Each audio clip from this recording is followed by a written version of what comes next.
நம்முடைய தாத்தா, பாட்டி, முன்னோர்கள்லாம் வலிமையோட, நல்ல ஆரோக்கியத்தோட, இரும்பு மாதிரி இருந்தாங்க. அதுக்கு காரணம் அவங்களுடைய உணவு முறை பழக்கவழக்கங்கள் தான்.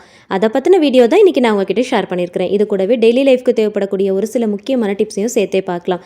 Hi everyone, welcome back to my channel. Video பார்க்குறதுக்கு முன்னாடி சேனலை மறக்காம சப்ஸ்கிரைப் பண்ணி வச்சுக்கோங்க. கூடவே இருக்கிற பெல் ஐக்கனையும் கிளிக் பண்ணிக்கோங்க. அப்பதான் நான் போடுற வீடியோஸ் உங்களுக்கு நோட்டிஃபிகேஷன் வரும். நீங்க மிஸ் பண்ணாம பார்க்கலாம். இதை செய்யறதுக்கு 250 ml கப்பில் 1 கப் அளவுக்கு ராகி மாவு எடுத்து சளிச்சு எடுத்துக்கலாம்.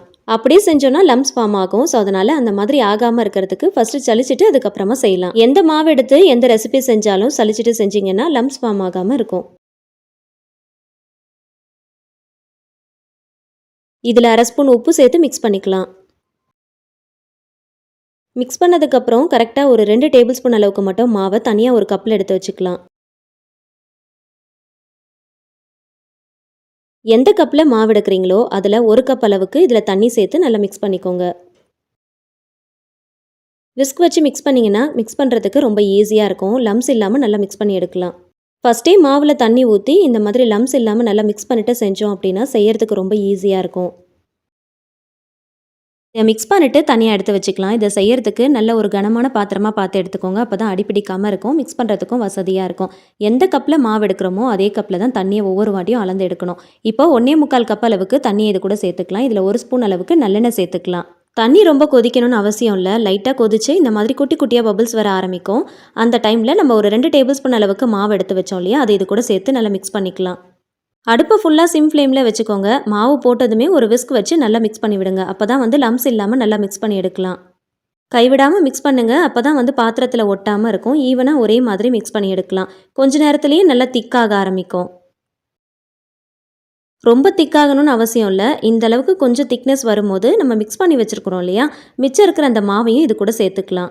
கேப் விடாமல் டக்குன்னு செய்கிற மாதிரி இருக்கணும். ஸோ மாவு ஃபஸ்ட்டே மிக்ஸ் பண்ணி வச்சுக்கிட்டோம் அப்படின்னா இந்த மாதிரி சேர்த்து மிக்ஸ் பண்ணுறதுக்கு ரொம்ப ஈஸியாக இருக்கும். இப்போ மறுபடியும் ஒரு 1/4 கப் அளவுக்கு தண்ணி ஊற்றி அந்த பாத்திரத்தை நல்லா அலசிட்டு இது கூட சேர்த்துக்கலாம். ஸோ டோட்டலாக பார்த்தீங்கன்னா நம்ம 3 கப் அளவுக்கு தண்ணி யூஸ் பண்ணியிருக்கிறோம். 1 கப் மாவுக்கு 3 கப் அளவுக்கு தண்ணி நம்ம எடுத்துருக்கிறோம். அதை நம்ம ஸ்ப்ளிட் பண்ணி சேர்த்துருக்கிறோம். ஃபஸ்ட்டு மாவை கரைக்கிறதுக்கு 1 கப் அளவுக்கும் அதுக்கப்புறம் 1.25 கப் அளவில் மாவு சேர்த்து மிக்ஸ் பண்ணியிருக்கிறோம். இப்போ 1/4 கப் அளவுக்கு மறுபடியும் சேர்த்துருக்கிறோம். ஸோ டோட்டலாக 3 கப் அளவுக்கு தண்ணி யூஸ் பண்ணியிருக்கிறோம். அதிகமாக சேர்த்துட்டாலும் ரொம்ப குழக்குழன்னு இருக்கிற மாதிரி இருக்கும். கம்மியாக சேர்த்துட்டாலும் சரியாக மிக்ஸ் பண்ணுறதுக்கு வராது. ஸோ பக்குவமாக கலந்து எடுக்கணும் அப்படின்னா கரெக்டாக 1 கப் அளவுக்கு மாவுக்கு 3 கப் அளவுக்கு தண்ணி எடுத்துக்கோங்க. ரொம்ப சரியாக இருக்கும்.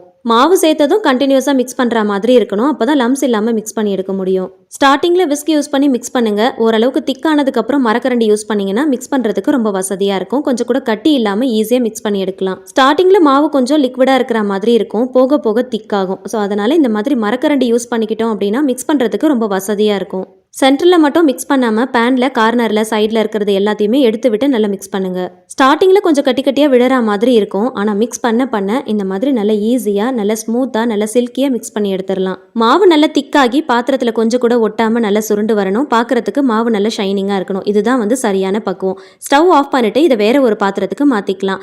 மாற்றினதுக்கப்புறம் கையில் கொஞ்சமாக தண்ணி தொட்டு மேலால் இந்த மாதிரி லைட்டாக அழுத்தி விட்டுக்கோங்க. இதை மறுபடியும் நம்ம ப்ரெஷர் குக்கரில் வச்சு வேக வைக்க போகிறோம். அதனால் ப்ரெஷர் குக்கருக்குள்ளே வைக்கிறதுக்கு ஏற்ற மாதிரி சைஸில் இருக்கிற பாத்திரமாக பார்த்து சூஸ் பண்ணிவிட்டு அதில் நீங்கள் மாற்றிக்கோங்க. ப்ரெஷர் குக்கரில் தண்ணி ஊற்றி உள்ளே ஒரு ஸ்டாண்டு வச்சு ரெடி பண்ணி வச்சுருக்கிற பாத்திரத்தை மேலே வச்சு மூடி போட்டுருங்க. மூடி போடாமல் விட்டுட்டோம் அப்படின்னா வேகும் போது உள்ளே தண்ணி போக ஆரம்பிச்சிடும். அதனால் தட்டு போட்டு க்ளோஸ் பண்ணிவிட்டு அதுக்கப்புறம் ப்ரெஷர் குக்கரை க்ளோஸ் பண்ணிவிட்டு கரெக்டாக ஒரு 4 விசில் வச்சு எடுத்துக்கலாம். இதில் ப்ரெஷர் வர்றதுக்குள்ளே இதுக்கு பர்ஃபெக்டாக மேட்ச் ஆகிற மாதிரி ஒரு சைட் டிஷ் நம்ம ரெடி பண்ணிக்கலாம். அதுக்கு கடாயில் கொஞ்சம் போல் நல்லெண்ணெய் சேர்த்துக்கோங்க. அது சூடானதும் ஒரு 2 பெரிய வெங்காயத்தை நீல வாக்கில் தின்னாக ஸ்லைஸ் பண்ணிட்டு சேர்த்துக்கலாம். தேவையான அளவுக்கு உப்பு சேர்த்து நல்லா வதக்கிக்கோங்க. வெங்காயம் ரொம்ப வதங்கணும்னு அவசியம் இல்லை. ஓரளவுக்கு கண்ணாடி பதம் வர அளவுக்கு வதக்கிட்டு 1 ஸ்பூன் அளவுக்கு இஞ்சி பூண்டு பேஸ்ட்டு சேர்த்து அதோடைய பச்சை வாசனை போகிற அளவுக்கு நல்லா வதக்கிக்கலாம். இப்போ இதில் தக்காளி பழம் சேர்த்துக்கலாம். ஒரு 4 தக்காளி பழம் சேர்த்துக்கோங்க. கொஞ்சம் கூட புளிப்பு இல்லாத தக்காளி பழமாக பார்த்து சூஸ் பண்ணிக்கோங்க. அதை பொடியாக நறுக்கிட்டு இது கூட சேர்த்துக்கலாம். 2 வெங்காயம் எடுக்கிறீங்கன்னா 4 தக்காளி பழம் எடுத்துக்கோங்க. சரியாக இருக்கும். ஒரு கொத்து கருவேப்பிலை சேர்த்து நல்லா வதக்கிட்டு மூடி போட்டு கொஞ்சம் நேரம் வேக விடுங்க. மூடி போட்டு ஒரு 5 நிமிஷம் வச்சாலே போதும். வெங்காயம் தக்காளி சீக்கிரமாக வதங்கிரும். இந்த ரெசிபிக்கு தேவையான மசாலா பொருட்கள் சேர்த்துக்கலாம். 1/4 ஸ்பூன் மஞ்சள் தூள், 1/2 டீஸ்பூன் காஷ்மீரி மிளகாய் தூள், 1/2 ஸ்பூன் ஜீரகத்தூள், 2 டேபிள் ஸ்பூன் குழம்பு மிளகாய் தூள் சேர்த்துக்கோங்க. முடிஞ்ச அளவுக்கு குழம்பு மிளகாய் தூள் யூஸ் பண்ணிக்கோங்க. ஏன்னா இதில் நம்ம நிறைய பொருட்கள் வறுத்து போட்டு அரைச்சிருப்போம் இல்லையா, நல்ல ஒரு டேஸ்ட் கொடுக்கும், திக்னஸும் கொடுக்கும்.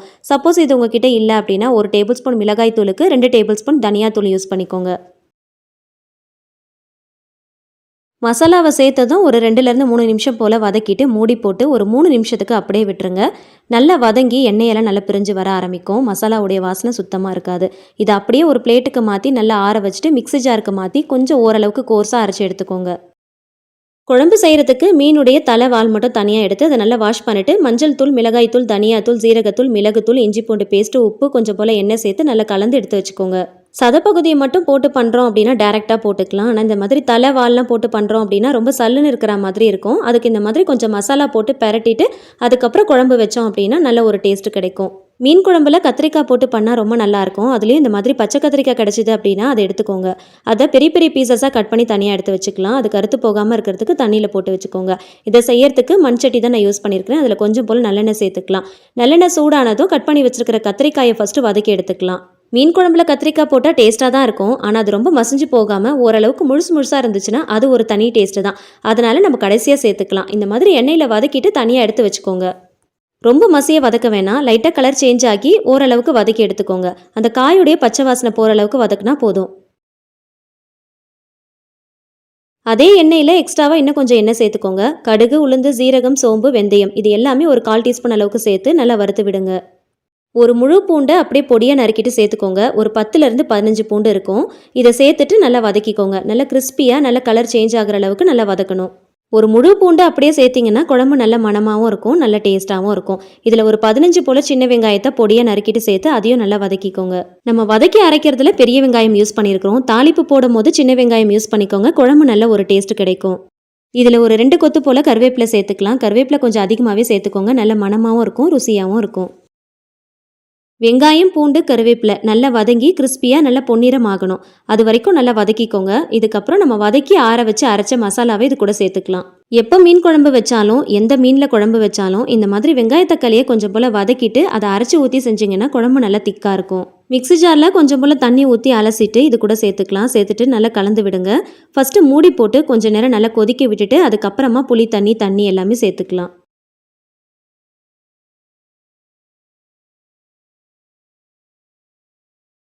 ஒரு சின்ன நெல்லிக்காய் சைஸில் புளி எடுத்து ஒரு 1/2 மணி நேரத்துக்கு முன்னாடியே ஊற வச்சு நல்லா கரைச்சி வடிகட்டி எடுத்து வச்சுக்கோங்க. அது கரெக்டாக ஒரு 1/4 கப் அளவுக்கு இருக்கும். அதை சேர்த்துட்டு அதோடைய புளிப்பு தன்மையை அட்ஜஸ்ட் பண்ணுறதுக்கு ஏற்ற மாதிரி தண்ணி ஊற்றி நல்லா மிக்ஸ் பண்ணிக்கலாம். நான் சொல்லியிருக்கிற இன்கிரியன்ஸுடைய அளவுகள் பார்த்தீங்கன்னா இந்த மண்சட்டியில் 3/4 வாசி அளவுக்கு குழம்பு வரும். கொஞ்சம் அதிகமாக வேணும் அப்படின்னா இன்கிரியன்ஸுடைய அளவுகள் எல்லாத்தையுமே கூட்டிக்கோங்க. எனக்கு உப்பு கொஞ்சம் பத்தலை, அதனால் சேர்த்துருக்கிறேன். உப்பு, புளிப்பு, காரம்லாம் சரியாக இருக்கான்னு பார்த்துக்கோங்க. தேவைப்பட்டால் சேர்த்துக்கோங்க. உப்பு கொஞ்சம் தூக்கலாக இருக்கிற மாதிரி பார்த்துக்கோங்க. அப்போ தான் மீன் போடும்போது ரொம்ப சரியாக வரும். மூடி போட்டு ஒரு 15 நிமிஷம் மீடியம் ஃப்ளேமில் வச்சு நல்லா கொதிக்க விடுங்க. குழம்பு நல்லா கொதித்து திக்காகி வரணும். இப்போ வதக்கி வச்சிருக்கிற கத்திரிக்காய் இது கூட சேர்த்துக்கலாம். கத்திரிக்காய் சேர்த்ததும் ஒரு தடவை லைட்டாக கலந்துட்டு மீன் துண்டுகள் சேர்த்துக்கலாம். இன்றைக்கி மீன் குழம்பு செய்கிறதுக்கு மீனுடைய தலை வால் மட்டும் தான் யூஸ் பண்ணியிருக்கிறேன். எப்பயுமே சதப்பகுதியெல்லாம் போட்டு குழம்பு வைக்கிறத விட இந்த மாதிரி தலை வால் மட்டும் யூஸ் பண்ணி குழம்பு வச்சு பாருங்கள். டேஸ்ட் ரொம்ப சூப்பராக இருக்கும். மீனுடைய தலைவால் மட்டும் போட்டு குழம்பு வைக்கும் போது மறக்காம ஒரு 1/2 மணி நேரத்துக்கு முன்னாடியே மசாலா போட்டு நல்லா மிக்ஸ் பண்ணி வச்சுக்கோங்க. கடைசியாக இது கூட ஒரு 2 பச்சை மிளகாய் சேர்த்துக்கலாம். சேர்த்துட்டு நல்லா ஒரு தடவை லைட்டாக கலந்து விட்டுக்கோங்க. புளிப்பில்லாத நல்ல இனிப்பான ஒரு பெரிய தக்காளி பழத்தை இந்த மாதிரி பெரிய பெரிய பீசஸாக ஒரு 4 பீஸாக கட் பண்ணி எடுத்துக்கோங்க. கடைசியாக மீன் குழம்புல சேர்த்திங்க அப்படின்னா குழம்புக்கு நல்ல ஒரு டேஸ்ட் கொடுக்கும். மீன் குழம்புடைய டேஸ்ட்டை இன்னும் நல்லா என்ஹான்ஸ் பண்ணுற மாதிரி இருக்கும். மீன் துண்டுகள் சேர்த்ததும் ரொம்ப நேரம் கொதிக்க வைக்கக்கூடாது. ரொம்ப நேரம் கொதிக்க வச்சிட்டோம் அப்படின்னா மீன் துண்டுகள் எல்லாம் ரொம்ப உடஞ்சி போன மாதிரி ஆகிடும். கரெக்டாக ஒரு 10 நிமிஷத்துக்கு சிம் டு மீடியம் ஃப்ளேமில் கொதிக்க விடுங்க போதும். ஸ்டவ் ஆஃப் பண்ணிவிட்டு கடைசியாக நறுக்கின கொத்தமல்லி இலைகள் சேர்த்துக்கோங்க. எப்போ மீன் குழம்பு செஞ்சாலும் செஞ்சு முடிச்சதும் மிக்ஸ் பண்ணாமல் மூடி போட்டு அப்படியே விட்டுருங்க. ஒரு 20 நிமிஷம் கழித்து ஓப்பன் பண்ணி பாருங்கள். எண்ணெயெல்லாம் நல்லா பிரிஞ்சு அதோடைய கலரே ரொம்ப பார்க்குறதுக்கு சூப்பராக இருக்கும். மீன் குழம்புனா பார்க்குறதுக்கு இப்படி தான் இருக்கணும். அப்போ தான் பார்க்கும் போதே சாப்பிடணும்னு தோணும். வாசனையும் ரொம்ப தூக்கலாக இருக்கும், டேஸ்ட்டும் ரொம்ப அருமையாக இருக்கும். இதே மெத்தடில் நீங்களும் செஞ்சு பாருங்கள். எந்த மீன் வாங்கினாலும் இந்த மாதிரி செஞ்சு பாருங்கள். குழம்பு அருமையாக இருக்கும். பார்க்குறதுக்கு மட்டும் இல்லைங்க, சாப்பிட்றதுக்கும் அவ்வளோ டேஸ்ட்டாக இருக்கும். மீன் குழம்பு எல்லாத்துக்குமே பர்ஃபெக்டாக மேட்ச் ஆகும். அது ரைஸ் வெரைட்டிஸாக இருந்தாலும் சரி, டிஃபன் வெரைட்டிஸாக இருந்தாலும் சரி. பிகினர்ஸ் பேச்சுலர்ஸ் யாராவது இந்த வீடியோ பார்த்துட்டு இருக்கீங்க அப்படின்னா கண்டிப்பாக உங்களுக்கு இந்த வீடியோ ரொம்பவே யூஸ்ஃபுல்லாக இருக்கும். கண்டிப்பாக இந்த மெத்தடில் ட்ரை பண்ணி பாருங்கள். நீங்களும் எக்ஸ்பர்ட் ஆயிடலாம். அதுலேயும் நம்ம இப்போ செய்ய போகிற ரெசிபிக்கு இந்த மீன் குழம்பு ரொம்ப பர்ஃபெக்டாக மேட்ச் ஆகும்.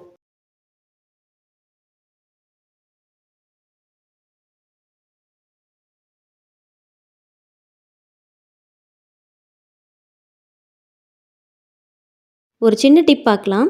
மீனில் மசாலா தடவி பொரிக்கிறதுக்காக ஃப்ரீசரில் வச்சுருப்போம். நெக்ஸ்ட் டே எடுத்து அதை பொரிக்கிறதுக்கு முன்னாடி இந்த மாதிரி கொஞ்சம் லைட்டாக வார்ம் வாட்டரில் உள்ளே போட்டுட்டு மூடி போட்டு ஒரு 10 நிமிஷம் விட்டாலே போதும், நார்மல் டெம்பரேச்சருக்கு வந்துடும். ஃப்ரீசர்லேருந்து எடுத்து வெளியில் அப்படியே வச்சோம் அப்படின்னா அது மெல்ட் ஆகிறதுக்கு ரொம்ப நேரம் டைம் எடுக்கும் நார்மல் கண்டிஷனுக்கு வரதுக்கு. அதுக்கு கொஞ்சம் வார்ம் வாட்டரில் இந்த மாதிரி போட்டு வச்சோம் அப்படின்னா ரொம்ப சீக்கிரமாக 10 நிமிஷத்தில் நார்மல் கண்டிஷனுக்கு வந்துடும். பொரிக்கிறதுக்கு ரொம்ப ஈஸியாக இருக்கும்.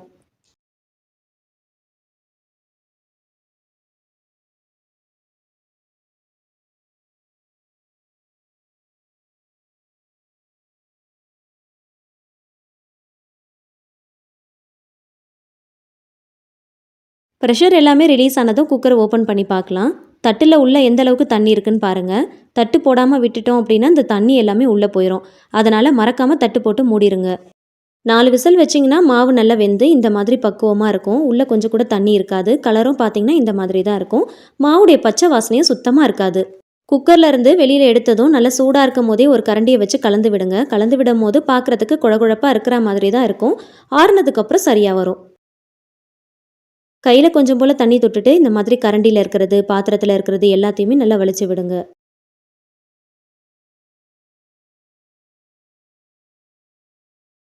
சூடாக இருக்கும் போதே கை வச்சு இந்த மாதிரி வலிச்சு விடுறதுனால கொஞ்சம் பார்க்குறதுக்கு பிசு பிசுப்பாக கையில் ஒட்டுற மாதிரி தான் இருக்கும். ஆறுனதுக்கப்புறம் சரியாக வரும்.